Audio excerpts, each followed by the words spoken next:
Have you ever dreamt of bending fire or shaping water? What if this dream were not mere fantasy, but a reality for some? In today's exploration, we're going to dive into a world where certain humans can control the elements. From who would be bestowed with these powers and the moral quandaries they'd face, to the challenges of mastering different elemental strengths, policing these abilities. Who would be chosen to control the elements? The answer is far from straightforward and leads us down numerous intriguing paths. If a lottery system were to be implemented, it might be controlled by governments, or possibly an independent organization, leading to questions of transparency and fairness. Would the selection process be truly random, or would there be biases towards certain groups or individuals? Imagine instead a mystical or merit-based system, where one must undertake a journey or fulfill specific criteria to earn these powers. This approach may favor those with strong will, intelligence, or physical abilities, but it could also lead to a hierarchy, with potential resentment and division between those who possess the powers and those who do not. The genetic route presents another fascinating avenue. If elemental control were linked to a rare genetic trait, it would create a completely unpredictable distribution of powers. Families might be stunned to discover a child born with the ability to control water or wind. The implications for genetic research and potential attempts to artificially induce these abilities would be profound, leading to ethical dilemmas about manipulation, consent, and the commodification of human abilities. Lastly, what if the powers were self-selective, attaching themselves to individuals who exhibited certain moral or personal qualities? This could lead to a scenario where the elements themselves seem to have a will, choosing who could wield them based on mysterious criteria. The implications would stretch into the realms of philosophy, spirituality, and our understanding of consciousness itself. In any of these scenarios, the societal response would be complex and multifaceted.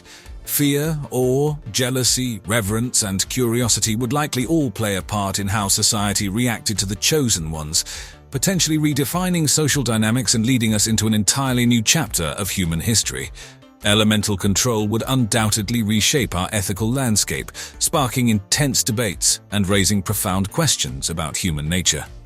Would those gifted with these powers inherently lean towards benevolence or malevolence? The answer is likely as complex and varied as humanity itself. Consider the noble applications of elemental control. Fire controllers could lead the way in firefighting and disaster relief, saving lives and property. Water controllers might revolutionize agriculture, ensuring food security and creating innovative solutions to water scarcity.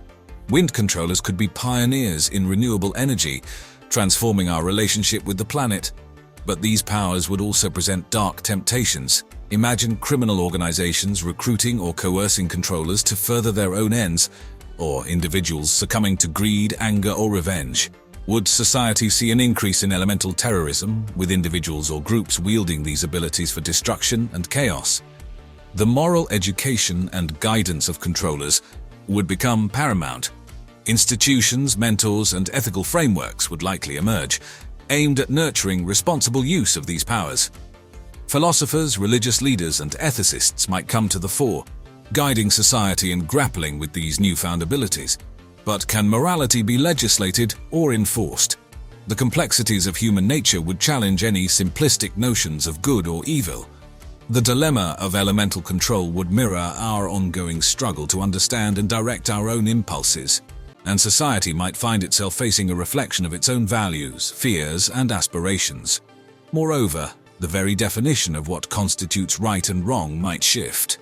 Could one justify using elemental control for personal gain if it were in service of a higher goal? The very fabric of ethics could be reshaped, opening up new dialogues and discourses that challenge our traditional moral compass. Just as in any skill or talent, the ability to control the elements would likely vary greatly among individuals. Imagine a world where some can summon hurricanes while others can barely stir a breeze. Some may find their abilities early in life and develop them to astonishing levels, while others may struggle to harness their powers at all. This variability in strength and mastery would have significant implications for education, employment, social dynamics, and personal development. Specialized schools or training centers might emerge, tasked with nurturing these unique abilities. But what curriculum would they follow? How would they measure progress or success? And what about inequality among controllers? If one person's mastery over water is vastly superior to another's control over metal, how would they be treated in society? Would there be resentment or jealousy? Might there be a societal hierarchy based on the strength and utility of different elemental abilities? Economic factors could also come into play. Could those with stronger or more desirable abilities demand higher compensation for their services? Might some controllers feel pressured to push their abilities to unhealthy extremes to keep up with peers or societal expectations? The concept of mastery itself would be fluid and multifaceted. Would mastery mean sheer power, finesse, creativity, or a combination of these and more? The arts might flourish with new forms of expression, as elemental controllers bring their unique abilities to music, dance, or visual arts. Sports could be revolutionized with new games or competitions designed specifically for controllers. The psychological impact would be significant too. How would individuals cope with these disparities in strength and mastery? Support systems, counseling, and personal development resources might become essential to help controllers understand, accept, and make the most of their abilities. In a world where certain individuals possess the power to control fire, wind, water, or metal, the regulation, supervision, and potential policing of these abilities would inevitably arise as a crucial concern. Governments, organizations, and communities would have to grapple with defining the legal framework that surrounds the use of these powers. Imagine law enforcement agencies equipped with specialized units trained to deal with elemental controllers, or perhaps themselves being controllers. They would have to develop new tactics, technologies, and strategies to counteract or harmonize with these extraordinary abilities. But policing the elemental controllers would go beyond mere law enforcement. Ethical considerations would be paramount. How would society ensure that controllers' rights are protected? What constitutes misuse or abuse of these powers? Would there be a need for an international treaty or agreement to ensure uniformity in regulation across different cultures and legal systems? Public opinion would also play a critical role. How would non-controllers view this new form of policing? Would they feel protected or threatened?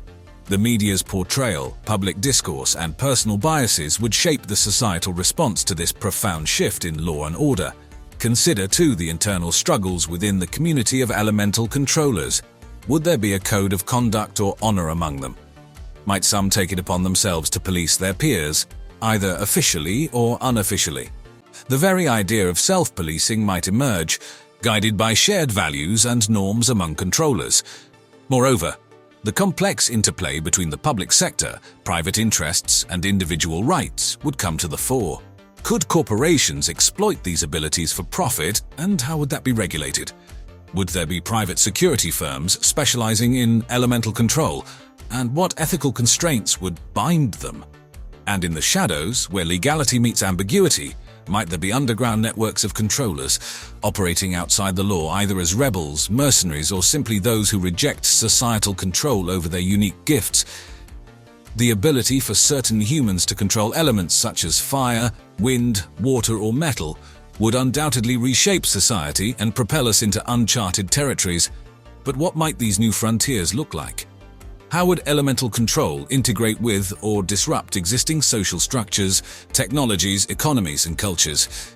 Firstly, consider the potential for innovation. Elemental controllers could revolutionize industries such as energy, transportation, construction, agriculture, and medicine. Wind controllers could harness energy.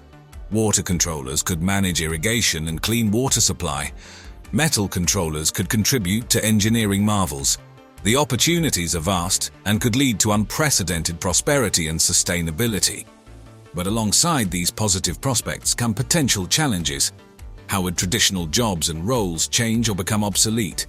Would there be a new social divide between controllers and non-controllers?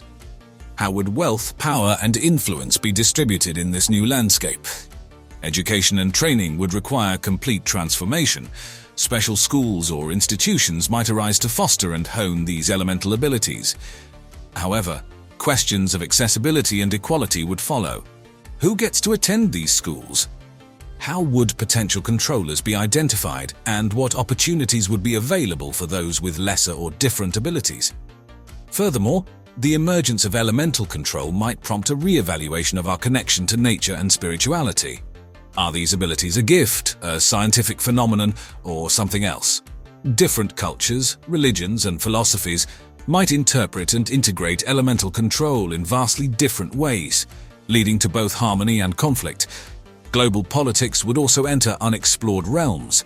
How would nations negotiate, cooperate, or compete in a world where elemental control is a factor? Would there be treaties, alliances, or arms races related to these abilities? I hope you enjoyed our video today, and as always, thanks for watching.